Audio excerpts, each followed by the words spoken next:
Okay, ma'am.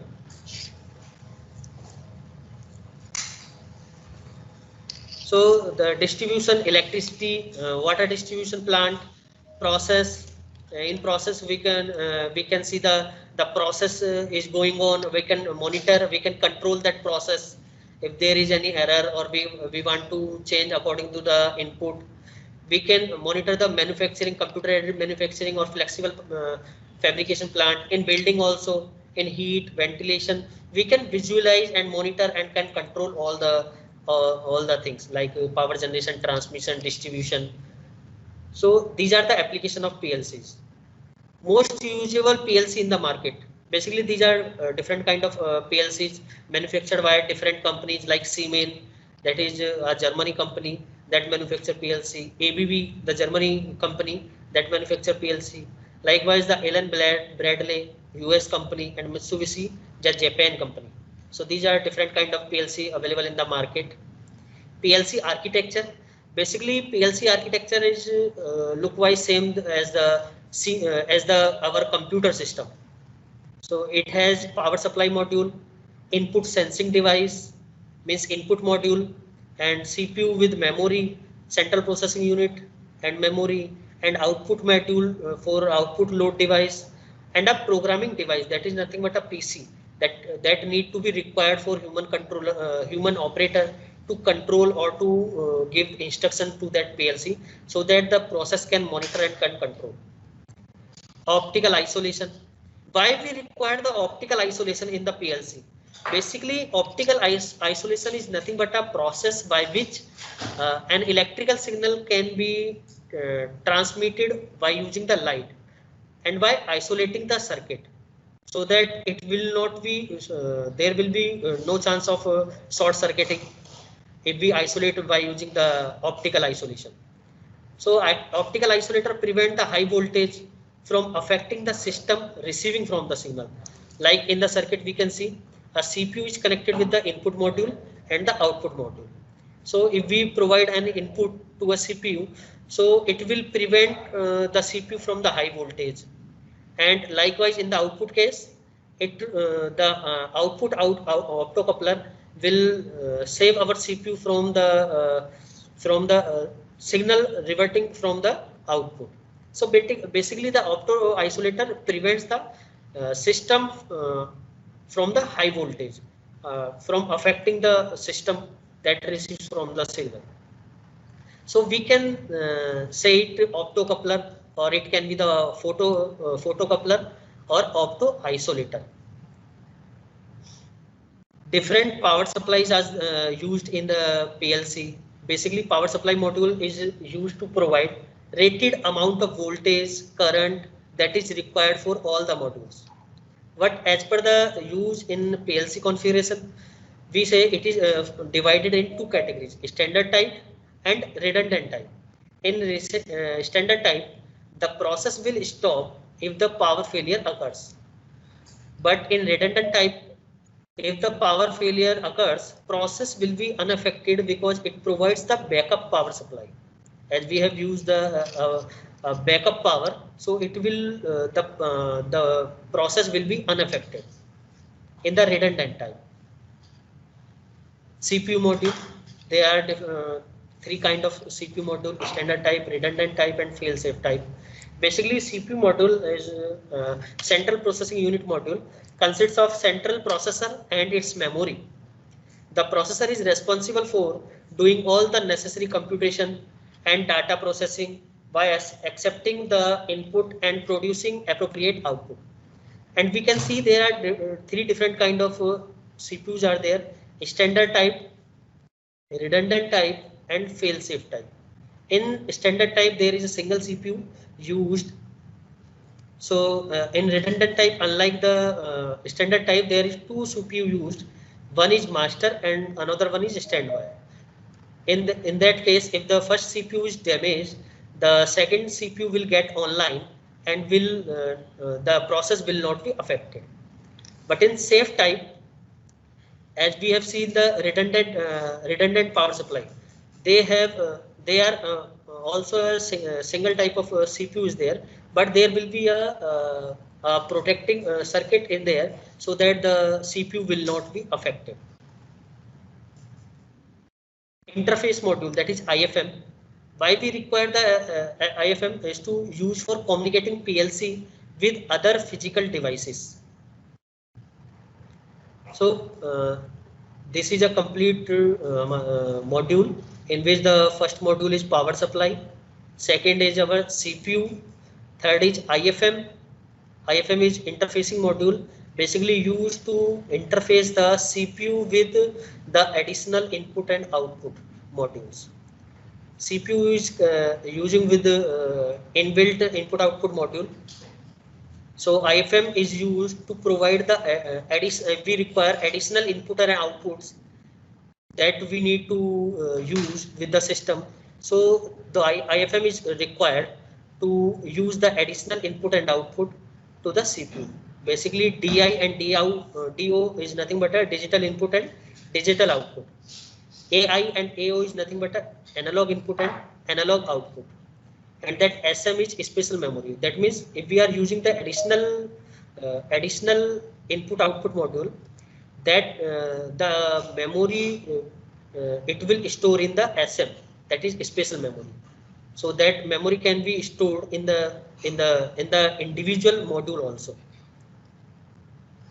So this is our main PLC and IFM used with the additional input and output modules. Types of cable used for communication. There are 4 types of cables used for communication. First one is RJ45, that is nothing but a LAN or Ethernet cable. Second is the PPI adapter cable, this is nothing but a point-to-point interface, that is PPI. PPI stands for point-to-point interface. MPI basically multiple point interface. MPI adapter cable basically to interface point to multiple point. Its maximum speed is 187.5 kilobits per second. RS-232 cable, as we can see in this image, this is the another type of cable used for the communication. So these are the different kind of cables that can be differentiate with respect to their speeds. So registered jack has a maximum speed that is around 225 kbps, kilobits per second. Point-to-point interface is around 197 kilobits per second kbps. And we have seen the NPI is 187 and the RS-232 cable is around 125 kbps. Sir, excuse me, sir. Yes, sir. They say something about this Cat5, Cat6, something in that internet LAN cable.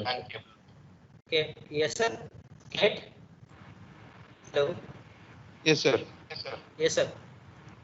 So what are those Cat5? They specify something called as Cat5, Cat6 in Ethernet LAN cable. Sir, Cat6, Cat4 is nothing but the upload and download, nothing but a standard of upload and download. Like in recent phones, we have Cat4 enabled system that can enable your system to increase your upload and download speed.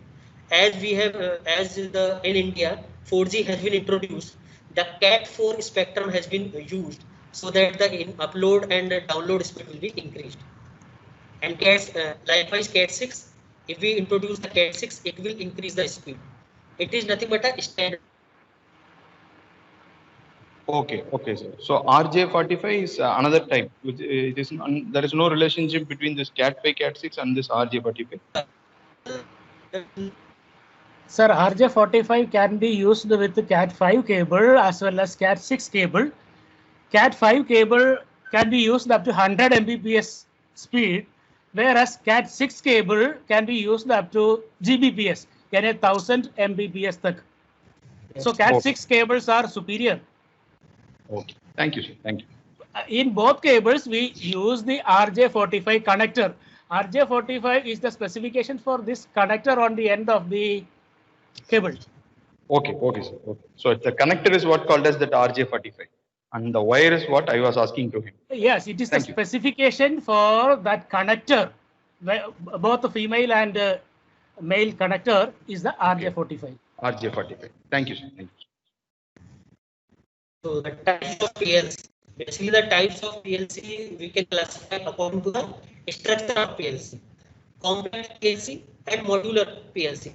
Compact PLC has the limited inbuilt and not extendable. But in some case, we can extend the input-output module in compact PLC. But there are some limitations. But in modular PLC, we do not have any limitation.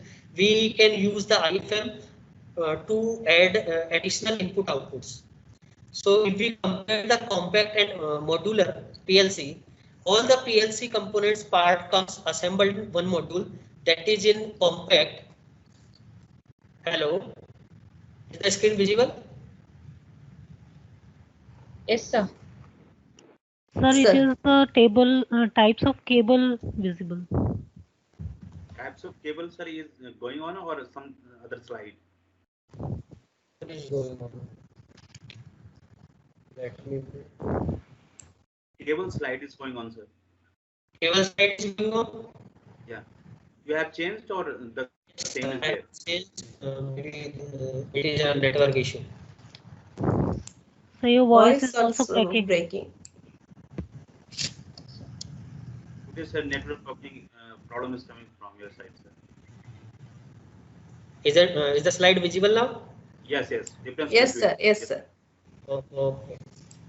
Now we are talking about the difference. We have seen the. Let me see. What is happening? Yes, we have seen the types of PLC. That is that can be classified according to the structure of PLC. That is modular, or it can be the compact type. So we can say the compact has its limitation, that is it has a inbuilt input output that has been limited in size and cannot be extendable. It can extend up to some limitation, but in modular PLC we can extend without any limitation by using the IFM, that is interfacing module. So if we Sir, your compare voice the is compact, breaking. is the voice clear now? Hello. From your Yes, sir, side, you are audible. You are your audible. side, Yes, Yes, yes, sir. sir. You are audible. Okay. there is no Let's issue. discuss the difference between the compact PLC and modular PLC. In compact, all the PLC components parts come assembled in one module, while in modular, each component part is a separate module. Means in modular, the CPU is a separate module, while the input-output module is a separate module, power supply is a separate module. While in compact, it is combined in a single module. Like in compact, we say power supply, CPU, input output module, and display are combined into to form a one module. While in modular, power supply, CPU, input output, display are separated from each other. In compact, no choice of changing type of input and output, although some allow the connection of an extension units, usually via cable, which provides additional input and output basically for the one application. Easy to replace, usually not repaired. While in modular, each component is separate, so it is suitable for multi PLC application, because a small stock of common module can be used to service the multitude of PLC options used in plants. So we can multitude is nothing but a multiple application of PLC. In if we are using in a multiple application, we can use the interfacing module with respect to the additional input, so that the different kind of inputs can be connected with the PLC. So there are different PLC modules available in the market. That is S7 200 module. This is nothing but a small module capacity, and this software name, by using that software, we can program that S7 200 module, that is Microvin. Microvin is the software name, and the module capacity is small. And likewise, we have another PLC, that is S7 300 module. These are nothing but different modules with a different capacity. So S7 300 module is a medium size module capacity. Basically, it uses the software that is Semantic Manager, or the second software is TIA Portal, which we can see in our practical in our next session. S7400 module, that is another PLC, that its module capacity is large. It can be used by using a software Semantic Manager, or can be TIA Portal. Likewise, 1200 and 1500 modules are a small modular capacity and large modular capacity respectively, and can be used by using a software that is TIA Portal. They can be seen in the image, and we can see in the workbench we will use in next session. So this is about the different kind of Siemens PLC. Is there any doubts in PLC?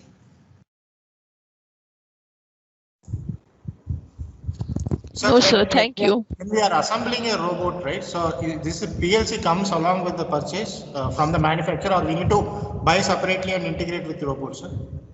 Sir, if you are using a single robot, then the manufacturer will yes. If the manufacturer, if you are purchasing from the manufacturer, it will come with the along with the robot, so that you can control it, so that you can control the different components, different parameters of the robot. Okay. Okay, sir. So it comes with the manufacturer. Yes, sir. Is there any other doubts regarding the application of pick and place, regarding the introduction to PLC? Excuse me, sir. Yes, ma'am. Sir, near that cell there was a big white color box. That was PLC? Ma'am, near the cell? Yes, ma'am. White color box. Near that cell? Yes, ma'am. Okay, sir. That is nothing Okay, but a sir. PLC. Okay, sir. Is there any other doubts? Sir, Yes, ma'am. that IFM, the modular one has IFM. All PLCs compulsory will have IFM? No, ma'am. IFM, if we require, if we want to provide additional and input-output module, like we have purchased a controller, like for a single robot, and if we want to introduce more sensors, more input devices, or we want to introduce include more robots, then we will require the additional input and outputs, so that we can add our inputs and output to the PLC, so that we can control by using a individual PLC. So we require the IFM. So to add In the individual modular and compact, which one of them has IFM? The modular one will have IFM? Yes, ma'am. Or the Modular will be containing the IFM. Okay, thank you. Yes, ma'am. Basically, if we connect the input and output module with CPU, then only the first connected module will be detected by the CPU. Other will not be detected. So to eliminate this, we need the IFM, that is interfacing module, so that the CPU can detect the other input and output modules also. Thank you. Now let's see a video. That is nothing but a PLC based automation water filling system. In this video, we can see there are different sensors, that is sensor number 1, sensor number 2, and sensor number 3. One water filling system, one rotating table, and 2 conveyor, one switch. If we see this video, the amount of liquid to be filled has been controlled via a system, and it will fill only when the bottle is below that. So the different combination of sensors has been combined, has been used and controlled via the PLC, so they can be coordinate each other. So the water filling system will fill the empty bottle, and that next sensor will sense the water is filled or not. If it is not filled, it will be the process will be repeated, and if it is filled, it will go further. And after that, this section provide the cap to the bottle, and after that this sensor will detect is the bottle containing the cap or not. If bottle is conductive, then we will use the inductive type sensor, and bottle is not conductive, then we will use the capacitive type. And after that the bottle will be going forward. If the sensor will not detect the cap, the switch will open, that bottle will go through that conveyor and will again go to the same system. And the water filling, as this sensor has been detected that bottle has been filled, so the water filling process will be stopped and it will go forward at that place. The sensor will detect the water is been filled, but the cap is not there. That's why it can detect the height. So the range has been assigned according to that sensor, so that it can be detected that it is the value for cap or is for the liquid. If the cap is not there, the cap attaching system will attach the cap, then again detecting by the sensor the cap is there, then it will move to the assembly section. So this is the complete process of bottle filling system automation. Basically this sensor detects the bottle is there, so this system will be stopped by the PLC. So if water is not filled, the second sensor will sense, right? Then it will send it back, or it will repeat the.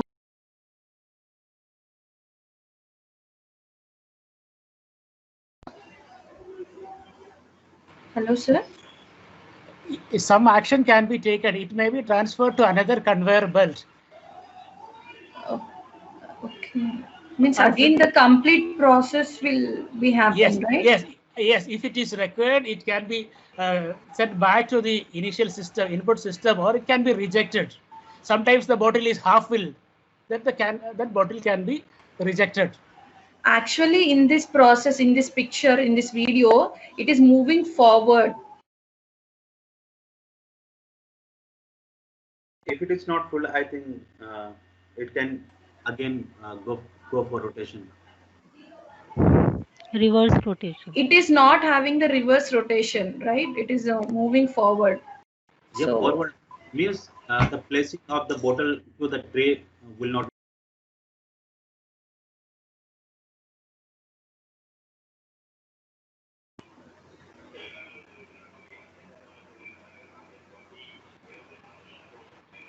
Yes.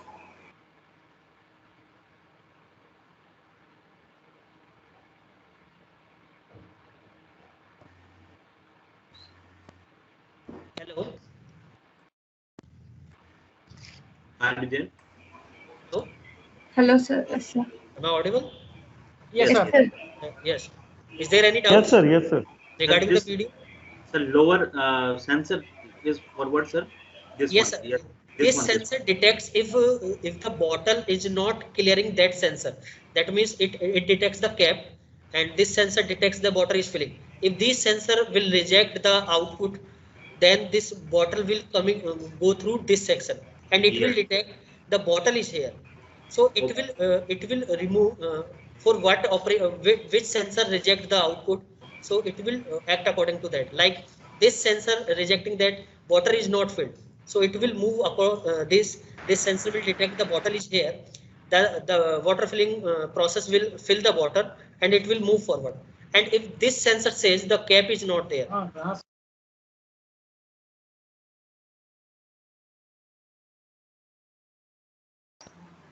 Not audible, sir.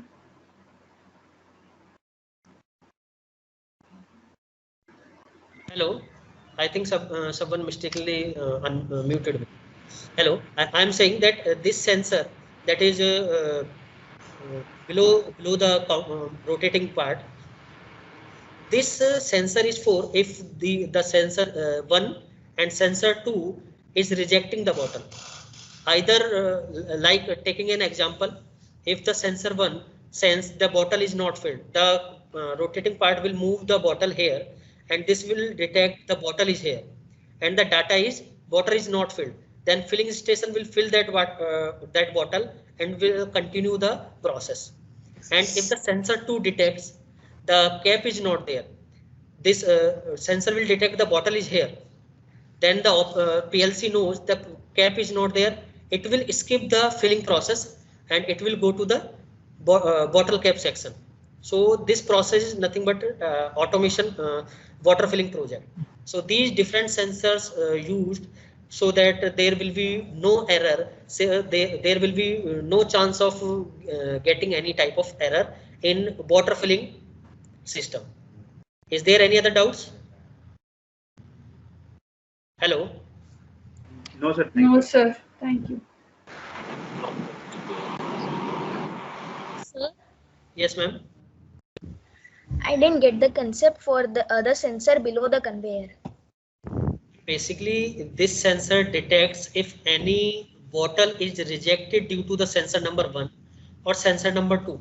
This rotating part will rotate that bottle to this position. Like sensor 1 did not sense that water has been filled in the bottle or not. So it will rotate the bottle from here.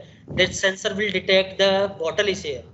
PLC knows that water is not filled due to this sensor detection. So water filling process will be continue for that bottle, and after that the process will be continue. And if this sensor gives that the cap is not there, the water coming through and the sensor detects the bottle is there, then it gives information the bottle is coming. Then PLC will skip this process of filling the bottle. So this will going straight to the cap section, cap attaching section, that will attach the cap to the bottle. So these three sensors are used so that the process of pouring the liquid, detecting the liquid in the bottle or not, attaching the cap, detecting the cap is there or not, so that they can reduce the errors, so that they can produce the quality of products. Is the doubt clear? Yes, sir. Yes. Is there any other doubts? Is there any other doubts? No, sir. No, sir. Thank No, you. sir.